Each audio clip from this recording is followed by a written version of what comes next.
आप देख रहे हैं एसडीएम न्यूज़। मैं हूं रियाद अंसारी। इस वक्त मैं ऐतिहासिक शहर औरंगाबाद से बात कर रहा हूं।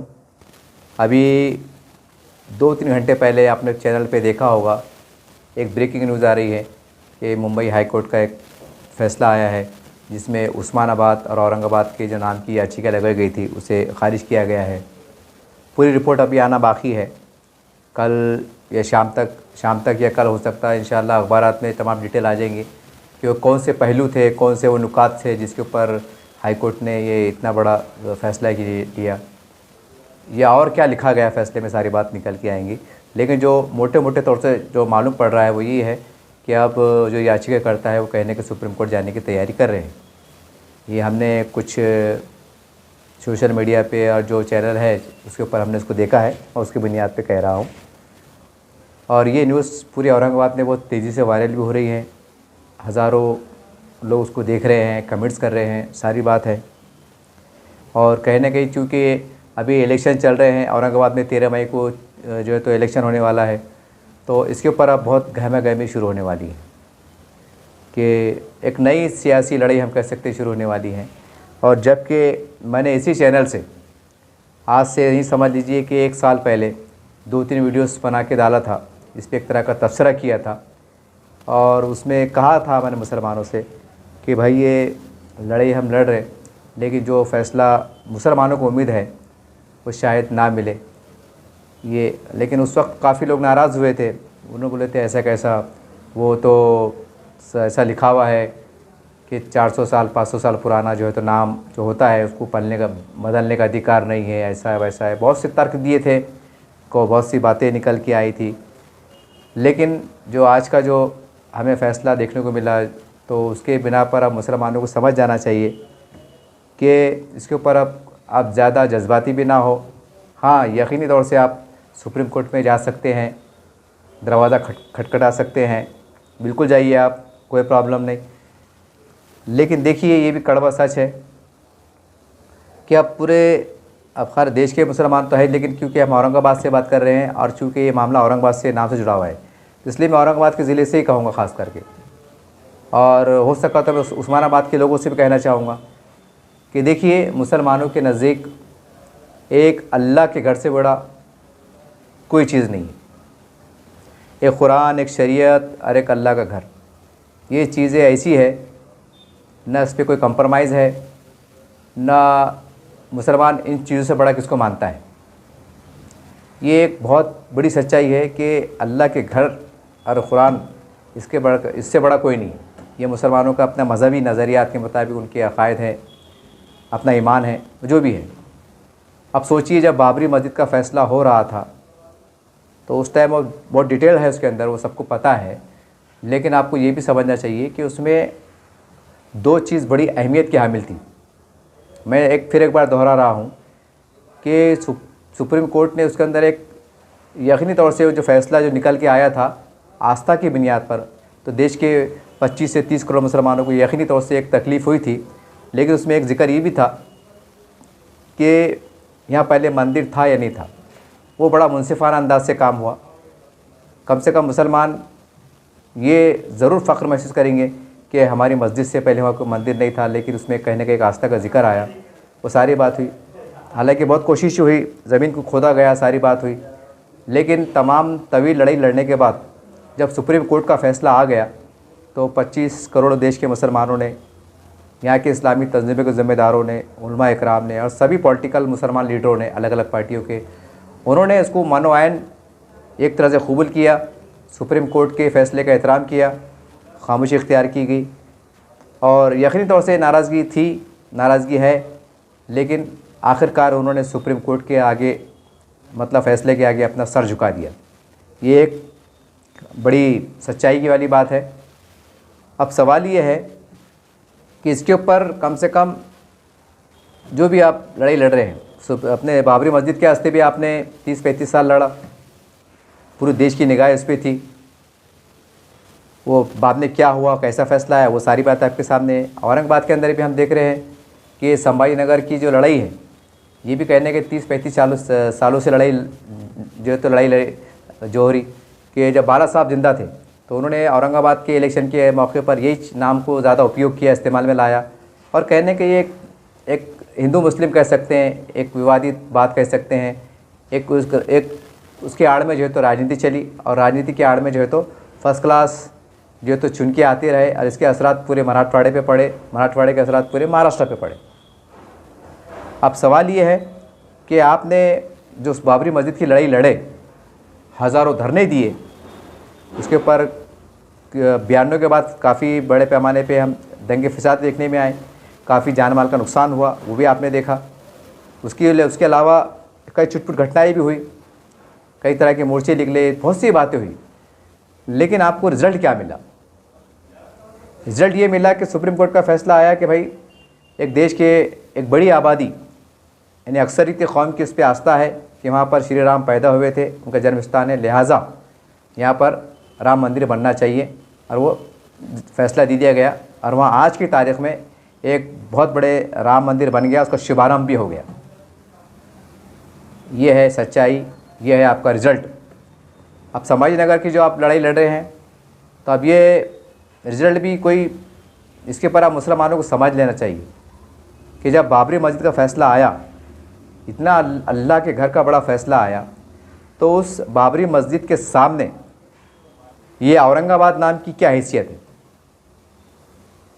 यकीनी तौर से इसका मामला औरंगज़ेब रहमतुल्लाह अलैह से जुड़ा हुआ है, लेकिन ये भी सच्चाई है कि ये नाम औरंगज़ेब रहमतुल्लाह अलैह का असली नाम नहीं।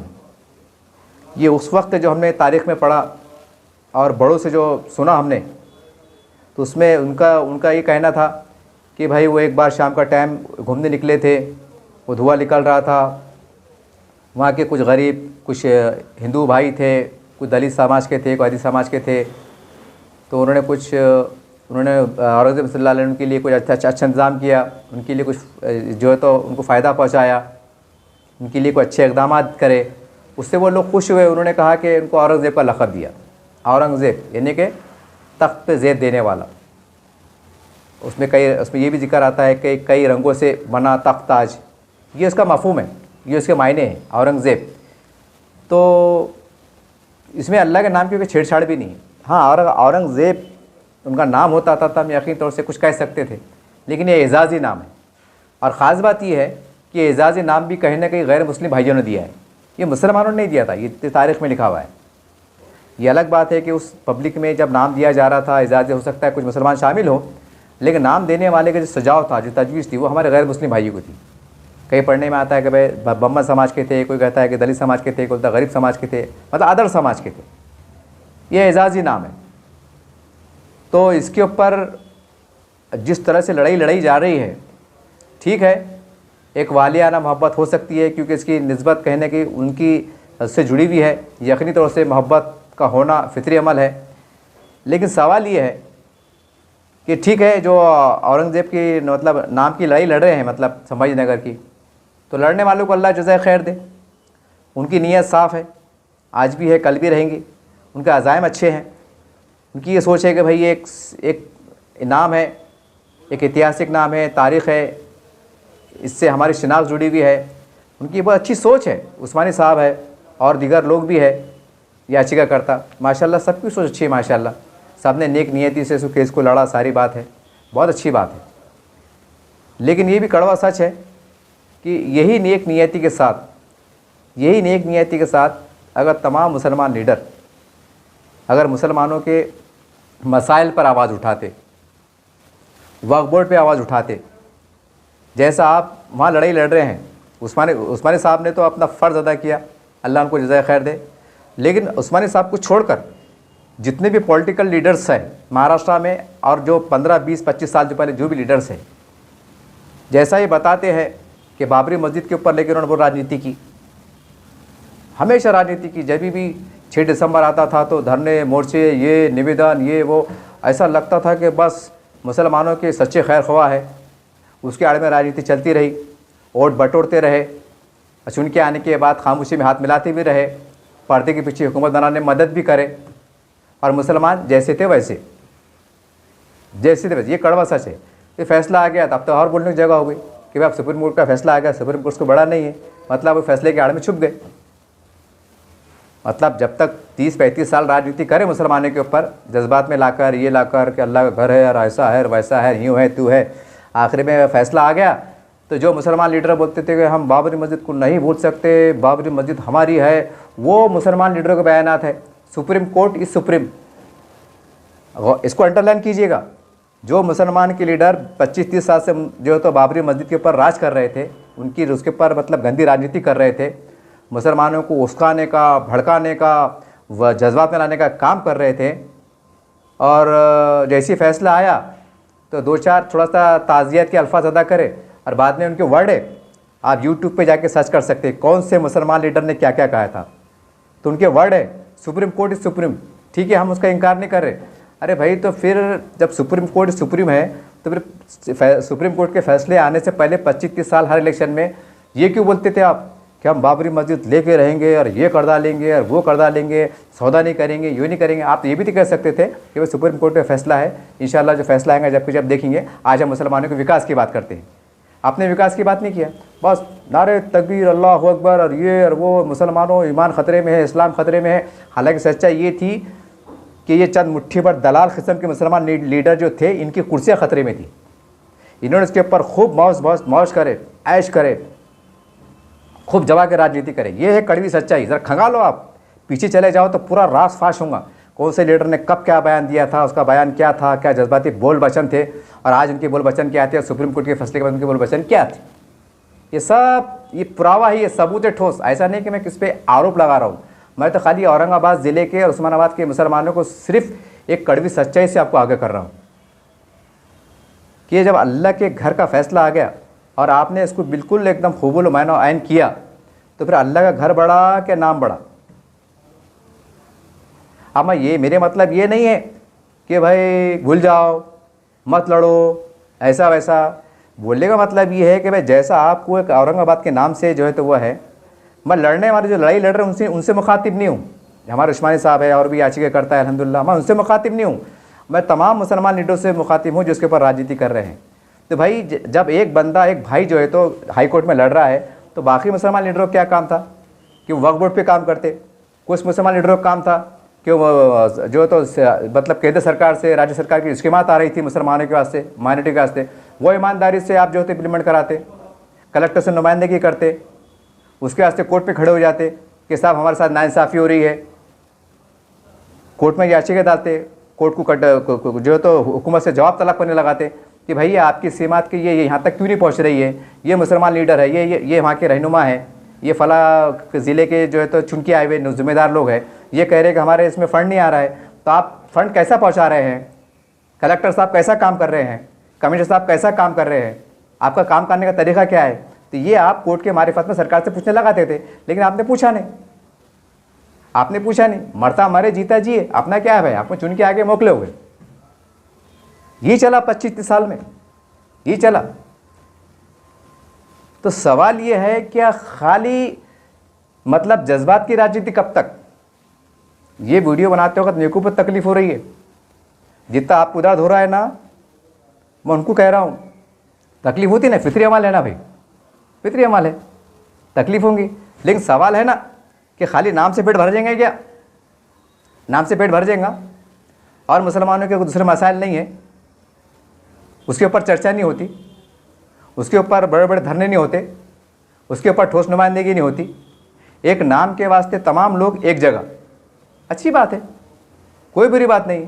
अरे लेकिन जैसा एक नाम बचाने के वास्ते अब एक जगह आ गए, तो ऐसा मुसलमानों के डेवलपमेंट जो संविधान ने अधिकार दिया है, जो केंद्र सरकार की योजना है, स्टेट गवर्नमेंट की योजना है, तो उसके वास्ते आप मिलकर ताकत के साथ, चाहे विधानसभा हो, चाहे कहीं भी हो, ग्राम पंचायत हो, महानगर पालिका हो, कहीं भी हो, तो वहाँ पर आपने एक आवाज़ हो कि क्यों नहीं बोले कि भाई योजना है, इसका लाभ नहीं पहुँच रहा है, चाहे आप कोई भी पार्टी करो, वहाँ पर एक जगह क्यों नहीं आए। जैसा एक जगह आप औरंगाबाद नाम बचाने के वास्ते आ गए थे, अच्छी बात है, कोई बदगुमानी नहीं है। जैसा दूसरे मुसलमानों के फला बहबूद के लिए आप सामने क्यों नहीं आते, ये तो बहुत बड़ा सवाल है ना, ये बहुत बड़ा सवाल है। अब एक मैं आपको एग्जांपल देता, मैं भूखा बैठा हूँ, अब कल फ़र्ज़ करो फैसला आता है नहीं औरंगाबाद ही रहेगा, तो क्या मेरा पेट भर गया, क्या मेरा पेट भर गया। मैं बेरोज़गार है, मेरे को रोज़गार मिल गया, मिला नहीं मिला, अब संभाजी नगर हो गया, अभी मैं भूखा बैठा हूँ या बेरोज़गार हूँ, क्या हुआ, जैसे थे वैसे। तो अब कहने का मतलब क्या, तमाम मुसलमान लीडरों को चाहिए कि अब ऐसी, मैं तो उसको घटिया राजनीति कहूँगा अपने तौर से। हालांकि ये अच्छी सोच है, ये अच्छी पहल है, मैं इसे इनकार नहीं कर रहा, लेकिन घटिया लफ्ज़ में इसलिए इस्तेमाल कर रहा कि एक विषय के आस्ते आपने 25-30 साल लड़े, उसको राजनीति का हिस्सा बनाए, और मुसलमानों के जो विकास के काम थे उसके ऊपर आपने बिल्कुल एक तरह की लापरवाही की, अनदेखी की। मुसलमानों को एक तरह से मुसलमान बर्बाद हो गए, खप गए, उसके ऊपर कोई लब का विषय नहीं, उसके ऊपर कोई वसा जोश वलवला गुस्सा नहीं, और सिर्फ औरंगाबाद और औरंगज़ेब और ये और वो और ये और बाबरी मस्जिद और ये वो, और भी तो मसले हैं, उसके ऊपर जोश क्यों नहीं? इसका मतलब आपकी नीयत पे खोट है। अल्लाह के फैसले बराबर आ रहे, फिर जो भी आ रहे अल्लाह के फैसले बराबर आ रहे, और अब फिर और एक चल रहा कि नहीं वो संविधान बदल देगा, वो ऐसा हो जाएगा, और उसके ऊपर वो चढ़ी राजनीति। जबकि सच्चाई है कि इसकी जो पार्लियामेंट के अंदर जो मेजॉरिटी में रहता है वो बिल्कुल फैसले करेंगे, बिल्कुल फैसले, उसके अंदर कोई दो राय है ही नहीं। अगर कोई ये कह रहा है, हम देख रहे हैं कि भाई जैसा कहा जा रहा है, सुनने में आ रहा है कि हिंदू राष्ट्र बन जाएगा, तो इसमें कोई हैरत की बात नहीं, कुछ ही हैरत की बात नहीं। ये पहले से हिंदू राष्ट्र था, आज भी है और कल भी रहेगा, इसमें कोई शक की गुंजाइश नहीं है। सिर्फ इतना था कि ये देश एलानिया तौर पर नहीं हुआ था। ये जब पाकिस्तान बना था, जब से मामला शुरू हो गया था, लेकिन किसी मतलब उस तरह के लोग नहीं थे या लीडरशिप नहीं थी, बल्कि मामला दबा रहा। अब 75 साल में मामला इतना बढ़ गया कि पूरा बोलते ना, वो जींद बोतल से बाहर आ गया। अब समझ में आ गया कि भाई मामला क्या है। तो ये सच्चाई भी आपको सब तस्लीम करना पड़ेगी। अब इसके ऊपर भी राजनीति होगी, और राजनीति शुरू होगी कि भाई हिंदू राष्ट्र बनेगा, वो वैसा होगा, वो वैसा होगा। जबकि तमाम हिंदुस्तान के मुसलमान के लीडर को ये चाहिए कि भाई ऐसे हालात में हम जो हिंदुत्ववादी तंजीमें हैं, RSS है, BJP है, एक टीम जो हमारे बड़े काबिल एहतराम जो लोग हैं, ज़िम्मेदार लोग हैं, मुखलिस लोग हैं मुसलमानों के, ये उनका काम है एक पैनल बनाए कि उनसे रफ्त करके उनसे बातचीत करना कि साहब आप क्या चाहते हैं, आप क्या करने जा रहे हैं, उसमें हमारा मुकाम क्या है, हमारी इज़्ज़त क्या है, हमारे हुकूक़ क्या है, ये हमको क्या होने वाला है, क्या नहीं होने वाला है, ये थोड़ा बातचीत शुरू कर सकते हैं। हमको कहने के बीच का रास्ता निकालना है। अब लड़ना भिड़ना नहीं है, क्योंकि ये देश मेजॉरिटी के ऊपर चलता है। मेजॉरिटी जो फैसला करेंगी वो मानना ही पड़ेगा, बिल्कुल मानना पड़ेगा। जो मुसलमानों के ऊपर राजनीति कर रहे हैं उनको तो पहले मानना पड़ेगा, और वो पहले सिलेंडर हो जाते हैं। जैसा बाबरी मस्जिद हमने देख ली, वो लोग जो चिल्ला चिल्ला के बोलते थे कि हम बाबरी मस्जिद लेके रहेंगे, अपनी जान का नजराना दे के रहेंगे, जैसे सुप्रीम कोर्ट का फैसला आया तो 2 लाइन पहले ताजिया अदा करे कि नहीं ऐसा हुआ, ये हुआ, और फिर बाद में क्या बोलते, सुप्रीम कोर्ट इज सुप्रीम। खैर, मैं आप पे तनकीद नहीं कर रहा, मैं बोलना ये चाह रहा है कि अब मुसलमानों को चाहिए कि ये तो मामले चल रहे हैं, और जो मामले कोर्ट में चल रहे हैं तो उसके ऊपर ज़्यादा वाह विचाला करने की ज़रूरत नहीं। ठीक है, आपकी तसल्ली के वास्ते भाई संविधान जिंदा है, कानून पे भरोसा है, सारी बातें आप लड़ो, अच्छे अंदाज से लड़ो, सारी बात है, लेकिन उसको ऐसा विश्वास मत बनाओ कि अगर ये मामला हल हो गया तब गोया पूरे मुसलमानों की दलंदरी निकल गई या पूरे मुसलमानों का विकास हो गया। इस ढंग से मत पेश करो। पहले बाबरी मस्जिद का मसला भी इसी ढंग से पेश किया गया। उसके बाद ये हमारे औरंगाबाद की अगर बात करें, संभाजी नगर के नाम की बात करें, उसको भी इस ढंग से पेश किया गया कि ये करो, वो करो, अम्मू करो, और कोई कह रहा है कि करके तो बताओ, और ये तो करके बताओ, वो करके बताओ। हो गया, कोर्ट का फैसला भी आ गया, अब सारी बात हो गई। अब ये लोग अब दिमाग में टर्क दे रहे हैं ना, मन को एडवांस में बोल दूँ, अब लोग बोलेंगे हजरत चिचा तुमको क्या मालूम, वो सुप्रीम कोर्ट में है ना, बाकी वहाँ पर डंडा चलेगा ना। तो मैं ज़रा उनको बोल दूँ, जैसा बाबरी मस्जिद के अंदर आया था ना कि भाई ये मुल्क के अक्सरियत का ये आस्था है कि यहाँ राम मंदिर होना चाहिए, लिहाजा राम मंदिर बनना चाहिए, होगा फैसला। अब कल को वहाँ भी अगर गया कि भाई यहाँ की जो आबादी है, औरंगाबाद ज़िले की आबादी है, और यहाँ के हिंदू भाइयों की आस्था है, संभाजी नगर से उनकी वालियाना मोहब्बत अक़ीदत है, और उनकी आस्था भी है, और चूँकि ये नाम जो है तो किसी बादशाह के नाम से नहीं है, हाँ निस्बत जुड़ी हुई लक़ब के एतबार से, और पहले थी आवाम की राय, आवाम ने इसको नवाजा था कि भाई औरंगाबाद, औरंगज़ेब से औरंगाबाद। अब यहाँ के आज की जो आवाम है, इनकी ख्वाहिश है कि भाई इसको संभाजी नगर कर दिया जाए। तो भाई आवाम की आस्था को देखते हुए भी ये फैसला आ सकता है। खैर वो बड़ा फैसला है, लेकिन ये जब इतना बड़ा फैसले में जब जिक्र आ सकता है तो इस बुनियाद पे मैं कह रहा हूँ, वरना कानून की अपनी एक वर्चस्व होता है, उनका अपनी एक सोच होती है, उस पर तो हम कुछ बोलना भी नहीं चाहिए। लेकिन जो फैसला हो चुका उसकी रोशनी में मैं कह रहा हूँ। और दूसरी बात ये है कि बहुत से लोग अब ये कहेंगे कि नहीं वो स्टेट गवर्नमेंट को पावर नहीं है, वो 400 साल पुराना नाम है, 300 साल पुराना नाम है। भाई कल को कानून फ्रेम में ऐसा बिठा के बिल पास कर लेंगे सेंट्रल गवर्नमेंट से, जो भी है एक्ट में बिठा के कि भाई यहाँ से ठीक है, अब तक पावर आपको नहीं थे, लेकिन अब पूरे हिंदुस्तान की हर रियासत को ये इख्तियार है कि वो कोई महल्ले का, कोई गांव का, कोई शहर का नाम बदल सकते, चाहे वो 1000 साल पुराना नाम क्यों ना हो। ये इनको हम पावर देते हैं, एक कानून में फ्रेम में बिठा के, चर्चा में बिठा के, समझे ऐसा कुछ कानून पास हो गया। हाँ, सुप्रीम कोर्ट की लड़ाई कर लड़े तक तो 6 महीने में केंद्र सरकार के बिल पास हो गया, और वो पास हो गया तो फिर अब क्या करते, तुम कैसा लड़ते, फिर अब कैसा लड़ते? वहाँ बोलेंगे यार, बहुत से लोग बोलेंगे यार तुमको मालूम क्या, अरे बाबा इतने बड़े फैसले आ गए तो ये तो बस चिल्लर बात है उसके अंदर। तो ये जो बात चल रही नाम की तो बस चिल्लर बात है, कुछ बात है ही नहीं है, ये सिर्फ जज्बाती इश्यूज बन के रह गए।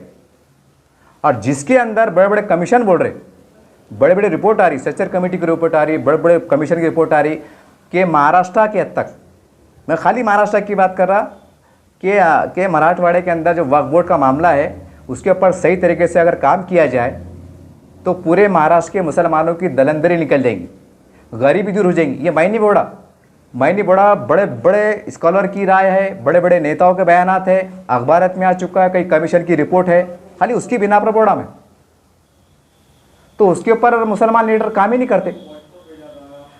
करते, तो फिर कौन सी कौम परस्ती तुम्हारी, और किस टाइप के मुसलमान है भाई? सवाल है ना।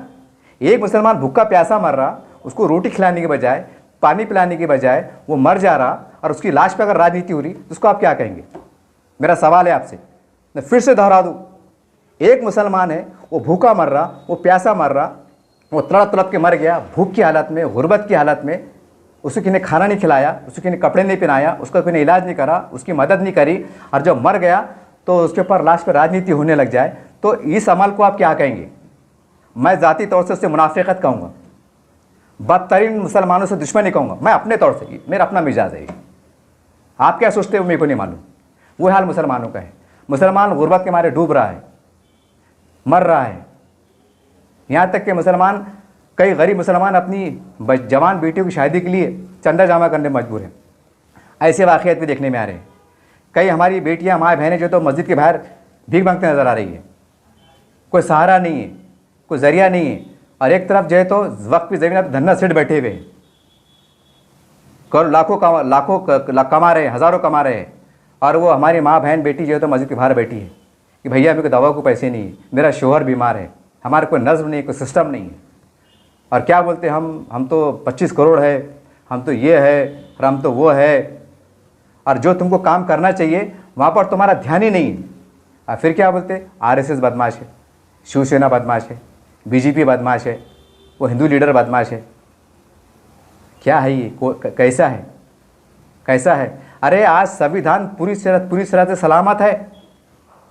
कोर्ट कहीं ना कहीं अगर 2-4 वाक़े को छोड़ दिया जाए, क्योंकि कुछ वाक़े से, कुछ फैसले से आपको नाराज़गी है, जैसे ये फैसले में आपको कहीं कहने की नाराज़गी नज़र आ रही है, लेकिन बाकी जो फैसले हैं तो मुकम्मल तौर से कोर्ट ने ऐसे बड़े बड़े फैसले दिए मुसलमानों के हक़ में, बता नहीं सकता। करंट की भी है, कोर्ट मुसलमानों को इंसाफ दे रहा है, कानून मुसलमानों के लिए काम कर रहा है। तो ऐसे पुरसुकून माहौल में, ऐसे साजगार माहौल में आप जो है तो वफ़ के लिए काम नहीं कर रहे हैं, और अल्लाह ना करे कल को अगर संविधान ही ख़त्म हो जाए, कल को मतलब ख़त्म बोले तो बदल दिया जाए, जैसा एक अफवाह चढ़ रही है, एक बयानात आ रहे हैं चंद मुट्ठी भर लोग तरफ से, एक खदशात का इजहार किया जा रहा है, मैं उसकी रोशनी में बात कर रहा हूँ, वो बदल दिया जाए। और उसके अंदर ये भी कहा जा रहा है कि पूरे देश से क्यों ना वक्फ बोर्ड को ख़त्म कर दिया जाए। अब जाहिर सी बात है कि जब कानून बदलेगा, और ये कानून के अंदर अगर वक्फ बोर्ड का भी बांधकाम हो जाएगा, यानी वक्फ बोर्ड का खात्मा मुकम्मल तौर से वक्फ बोर्ड को ख़त्म कर दिया जाएगा सिरे से, और सेंट्रल गवर्नमेंट, राज्य गवर्नमेंट तमाम चल देंगे, फिर तो आप आसान हो जाएगा फिर आपको बोलने को, अरे बोले आप तो वक्फ बोर्ड ही ख़त्म हो गया। यानी जब कानून जिंदा है, वक्फ बोर्ड जिंदा है, सारी बातें हैं, सारे रास्ते अच्छे हैं, हालात साजगार है, तो जब आप कौम का काम नहीं कर रहे और बोले नहीं ये मोदी है ना, वो बहुत ऐसा है, वो मोदी हुकूमत ऐसी है, और यहाँ पर मुसलमानों के लिए कोई काम करने को तैयार नहीं, जैसा काम करना चाहिए वैसा काम ही नहीं कर रहे। हाँ, इलेक्शन के अंदर बराबर हम देखते कहाँ पर वोट का गट्ठा है, कैसी सेटिंग बिठाना, वहाँ का बड़ा कौन है, उसको कैसा मैनेज करना, रात के अंधेरे में जाना, रात के 2 बजे जाना, बराबर सेटिंगें चलती, ये सबको मालूम है। मैं कोई नई बात नहीं बोल रहा। रात दिन भाग रहे, खाना पीना आराम हो जा रहा, रात के 2-2 बजे तक बाहर रह रहे, घूम रहे, मतलब तशरीफ को ऐसा कर रहे, ठीक है। तो वही जोश से तुम वक्फ बोर्ड के ऊपर काम करते थे तो आज पूरे महाराष्ट्र के मुसलमानों की दलंदरी दूर हो जाती थी। ये मैं नहीं कह रहा हूँ, ये कमीशन की रिपोर्ट है। मगर जज्बा ही नहीं है। जैसा आज कौम की बात हो रही है, वही कौम की सोच फिक्र के साथ अगर वक्फ बोर्ड पर भिड़ जाते और हर आदमी अपनी ताकत के एतबार से बिला तफरीक चाहे छोटा बड़ा ताकत लगाने का काम करता तो बहुत से फ़ायदे हो जाते थे। मुसलमानों को इतना बुरा हाल नहीं होता था, मगर उसके ऊपर कोई आवाज़ ही नहीं। अब फिर कोई ये आ गया, फिर नया मुद्दा उड़ जाएगा, कोई भी शरीयत का मुद्दा उड़ जाएगा, बुरखे का मुद्दा उड़ जाएगा, फिर उसमें 5 साल निकल देंगे, फिर अल्लाह ना करे कुर्बानी का मुद्दा हो जाएगा, कुर्बानी का चुप्ती भी अपना उछाल देंगे, फिर उसके अंदर और 5 साल निकल देंगे, फिर कुछ भी ऐसा निकल जाएगा कि नहीं अरबी मदरसे बंद करो, वहाँ पर ये करो वो करो, कुछ भी ऐसा नया फार्मूला आ जाएगा, फिर और 5 साल निकल देंगे, फिर ये हो जाएगा, फिर बोलेंगे मस्जिद के लाउड स्पीकर हटा दो, ये करो, कुछ भी नया शोशा बीच में आ जाएगा, फिर उसके ऊपर गंदी राजनीति चलेंगी, फिर उसके ऊपर 5 साल निकल देंगे, फिर बोलेंगे नहीं आप ये नहीं कर सकते, आबादी के हिसाब से मस्जिद बनाओ, कहीं भी मत बनाओ, तो कुछ भी नया शोशा निकल जाएगा, फिर और 5 साल निकल देंगे, फिर ये हो जाएगा, फिर वो हो जाएगा, फिर बोलेंगे ऐसा फिर वैसा, होते होते 50 साल मुसलमान पूरी तरह से बर्बाद। और क्या बोले, नहीं वो बीजेपी सरकार थी, वो फ़िरक़ा परस्तों की सरकार थी, और जबकि आज कानून जिंदा है, वहाँ कोई काम नहीं कर रहा। तो इतनी गंदी राजनीति कि जहाँ मुसलमानों का विकास छिपा हुआ है वहाँ तुमको जोश नहीं आता, गुस्सा नहीं आता, जुनून नहीं आता, वहाँ काम पे नहीं लगते। जैसा राजनीतिक वास्ते काम पे लगते ना काम पे, तो यहाँ अगर क्यों नहीं करते मालूम ही नहीं कहाँ पर क्या है क्या नहीं है, बर्बादियों का अंबार चल रहा है, और पूरा ठिकरा जो होता है भाजपा से अंदर फोड़ रहे हैं। बहरहाल वो तो अल्लाह देख रहा है, वो तो अल्लाह ही फैसला करेगा। सिर्फ ये वीडियो बनाने का मेरा मकसद ये था कि आए मुसलमानों, ये देश के अंदर बहुत से फैसले ऐसे हो सकते हैं, लेकिन आपको सिर्फ और हमारे बड़ों को ये काम है, अब ऐसे हालात में आपको क्या करना है। मैं बहुत छोटा आदमी हूँ, लेकिन क्योंकि समाज के दरमियान से आता हूँ, उनकी फ़िक्रों को देखता हूँ, उनकी बातों को सुनता हूँ। कुछ मेरे से बहुत बड़े होते हैं, कोई बहुत ज़्यादा बाशऊर होते हैं, उनसे बातचीत होती है, उसकी रोशनी में कह रहा हूँ कि अब एक ही काम है कि उनसे दरमियानी रास्ते की निकाल के बात करो कि आपको क्या करना है क्या नहीं करना है, वो एक अलग बहस है। लेकिन हमारे हुकूक, जैसे हमारी शरीयत है, हमारे मदरसे है, हमारी खानखाएँ है, जो भी है, तो इसके अंदर कोई मदाखलत ना हो और हमको इसमें तहफ़्फ़ुज़ मिले। अब यहाँ से अभी से अगर हमको इसे पेशरफ्त करेंगे तो हो सकता है कि हम बहुत ज़्यादा बड़े नुकसान से बच सकते हैं। लेकिन अगर ये राजनीति चली, जज्बात की राजनीति चली कि बस आर पार की लड़ाई और रोड पे धिंगाना मस्तिया और नारे तकबीर अल्लाहु अकबर, तो कुछ होने वाला नहीं है।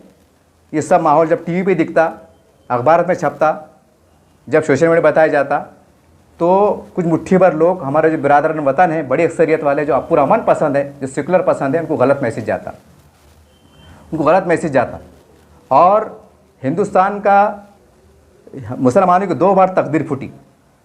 एक बार जब हिंदुस्तान 1947 में देश आज़ाद हुआ, जब हमारी तकदीर फूट चुकी थी, वहाँ से धीरे धीरे कि ख्वाब सोचना था कि मुसलमान को इस हालत में पहुँचा दिया जाएगा, सियासी एतबार से और माशी एतबार से।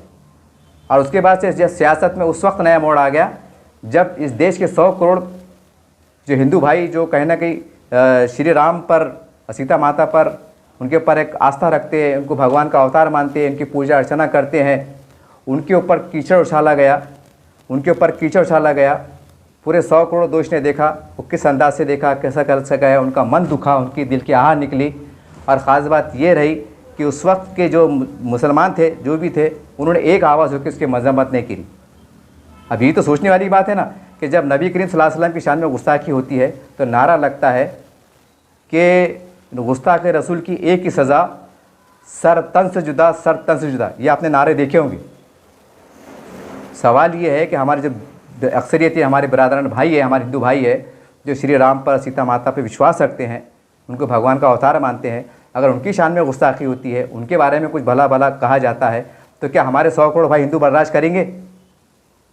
नहीं करेंगे, बिल्कुल नहीं करेंगे। जैसा आप कॉम्प्रोमाइज़ नहीं करते, वो भी कॉम्प्रोमाइज़ नहीं करेंगे। बस वहाँ से हमारा बांध काम होना शुरू हो गया। अब वो 100 करोड़ लोग देख रहे कि जिन्होंने हमारे देश, हमारे मतलब मज़हब के बारे में कीचड़ उछाला गया, मुसलमान ऐसे लोगों को सर पे बिठाने का काम कर रहे, उनको जिंदाबाद जिंदाबाद के नारे लगा रहे। तो भाई वो बेवकूफ़ नहीं ना हो, पढ़े लिखे लोग हैं ना वो।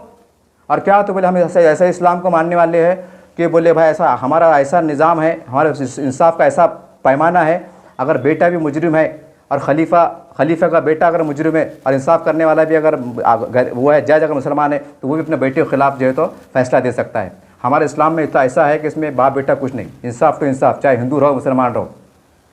ऐसी दुआई देते तब ये 100 करोड़ लोग देख रहे ना कि मुसलमान किसके साथ जा रहे, मुसलमान किसके साथ जा रहे ये देख रहे।